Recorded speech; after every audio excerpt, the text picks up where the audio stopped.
Sulsel harus belajar dari Malaysia dalam bidang ekonomi dan pendidikan. Menjelang pemilihan presiden lalu, pertanyaan mengenai harapan anak muda Indonesia terhadap pemimpinnya menjadi sorotan. Jawabannya tegas, dua hal yang paling penting adalah ekonomi dan pendidikan. Kedua bidang ini menjadi kebutuhan dasar bagi masyarakat, termasuk di Sulawesi Selatan.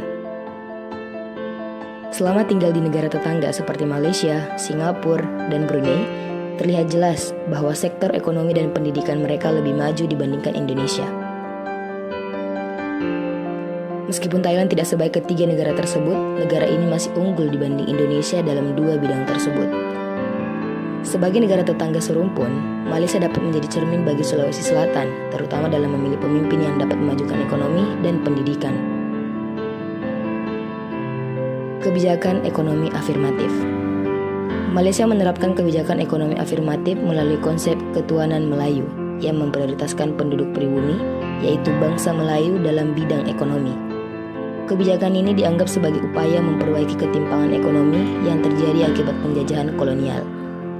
Meskipun kontroversial, kebijakan ini berhasil meningkatkan kesejahteraan orang Melayu, membuat ekonomi Malaysia 3 hingga 4 kali lebih baik daripada Indonesia.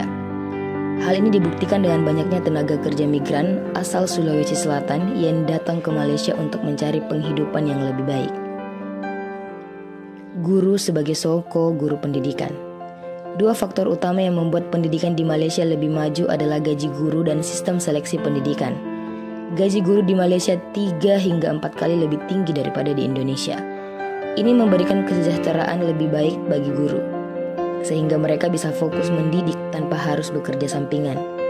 Selain itu, Malaysia memiliki sekolah asrama unggulan yang dibiayai penuh oleh negara, di mana siswa terbaik diseleksi dengan ketat. Sistem ini menghasilkan manusia terdidik dan unggul yang membawa Malaysia ke peringkat atas dalam dunia pendidikan internasional. Cermin retak atau cermin besar. Pelajaran dari Malaysia ini dapat menjadi cermin besar bagi Sulawesi Selatan untuk berbenah, dengan fokus pada kebijakan ekonomi yang berpihak pada rakyat dan sistem pendidikan yang adil. Sulsel bisa mengejar ketertinggalan. Pertanyaannya, maukah Sulsel menjadikan pelajaran ini sebagai cermin besar untuk maju? Atau justru memilih memecahkannya karena emosi melihat ketertinggalan dari negara tetangga? Tergantung pada rakyat dan pemimpin Sulsel, hendak dibawa kemana masa depan mereka.